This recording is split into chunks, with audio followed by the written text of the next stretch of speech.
കഴിഞ്ഞ ദിവസം ചെയ്ത വീഡിയോയിൽ പറഞ്ഞില്ലേ ഫേസസ് സ്കാനറുടെ ഈ ഒരു കംഫി മാറ്റ് വാവ് ലിപ്സ്റ്റിക്കിനെ പറ്റിയിട്ട് എനിക്ക് കുറച്ച് സംസാരിക്കാനുണ്ടെന്ന്. നിങ്ങൾക്ക് എല്ലാവർക്കും ഈ ഒരു ലിപ്സ്റ്റിക്ക് പരിചിതമായിരിക്കും, എന്നെ പോലെ തന്നെ. എങ്ങനെയാ കുറേ യൂട്യൂബേഴ്സ് ഇതിനെപ്പറ്റി റിവ്യൂ ചെയ്തിട്ടുണ്ട്. എല്ലാവർക്കും ഫേസസ് സ്കാനറുടെ കംഫി മാറ്റ് വാവ് ലിപ്സ്റ്റിക് എന്ന് പറഞ്ഞ് നിൽക്കും. അപ്പം ഞാൻ ഇത് ഏകദേശം ഇത് ഫുൾ യൂസ് ചെയ്ത് തീരാറായി. ഇനി വളരെ കുറച്ചും കൂടി ഉള്ളൂ. ഇത് കണ്ടോ, ഇത്രയും കൂടി ഉള്ളൂ. അപ്പം ഇത്രയും യൂസ് ചെയ്ത് കഴിഞ്ഞിട്ടുള്ള എൻ്റെ ഒരു അനുഭവം ഞാൻ നിങ്ങളോട് പറയാം. ഒട്ടും മോയ്സ്ചറൈസിങ് അല്ല ഈ ഒരു ലിപ്സ്റ്റിക്ക്, ഭയങ്കര ഡ്രൈ ആണ്. അതുകൊണ്ട് തന്നെ നിങ്ങളുടെ ലിപ്സിന് പിഗ്മെന്റേഷൻ ഉണ്ടാക്കാനുള്ള സാധ്യത ഭയങ്കര കൂടുതലാണ് ഈ ഒരു ലിപ്സ്റ്റിക്കിന്. പിന്നെ ഈ ഒരു ഷെയ്ഡ് 5 മെറൂൺ മാവൺ എന്ന് പറഞ്ഞൊരു ഷെയ്ഡാണ്.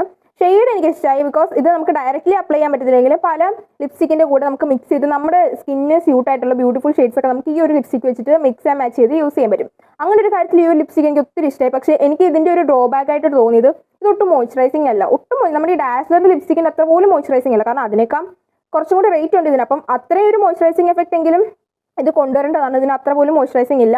ലിപ് ബാം ഇല്ലാണ്ട് ഈ ഒരു ലിപ്സ്റ്റിക് നമുക്ക് യൂസ് ചെയ്യാനേ പറ്റത്തില്ല. കണ്ടോ, ഇത് ട്രാൻസ്ഫർ പ്രൂഫ് ഒക്കെയാണ്, അത് ആ കാര്യത്തിലൊക്കെ ഓക്കെയാണ്. ഫുഡ് കഴിക്കുമ്പോൾ അങ്ങനെ വലുതായിട്ടൊന്നും പോകത്തില്ല.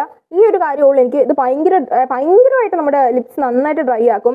ഈ ലിപ്സ് ഒരുപാട് ഡ്രൈ ആവുന്നതുകൊണ്ട് ലിപ്സ് പിഗ്മെന്റ് ആവാനുള്ള ചാൻസ് കൂടുതൽ. അപ്പം ഈ ലിപ്സ്റ്റിക്ക് നിങ്ങൾ വാങ്ങിയിട്ടുണ്ടെങ്കിൽ ലിപ് ബാം യൂസ് ചെയ്യാണ്ട് ഈ ലിപ്സ്റ്റിക്ക് യൂസ് ചെയ്യാനേ നിൽക്കരുത്. അതുപോലെ ഇത് വാങ്ങാൻ നിൽക്കുന്നവരാണെങ്കിലും കൂടുതൽ ലിപ് ബാം കൂടെ വാങ്ങിച്ചു തരാം. നിങ്ങൾ ഈ ലിപ്സ്റ്റിക്ക് വാങ്ങിയിട്ടുണ്ടെങ്കിൽ നിങ്ങളുടെ അഭിപ്രായം എന്താണെന്ന്, നിങ്ങൾ യൂസ് ചെയ്തിട്ടുള്ള നിങ്ങളുടെ അനുഭവം എന്താണെന്ന് കമന്റ് ബോക്സിൽ പറയാൻ മറക്കണ്ട കേട്ടോ. അപ്പോൾ ഒരു വീഡിയോ കാണിച്ചിരിക്കുമ്പോൾ ബൈ.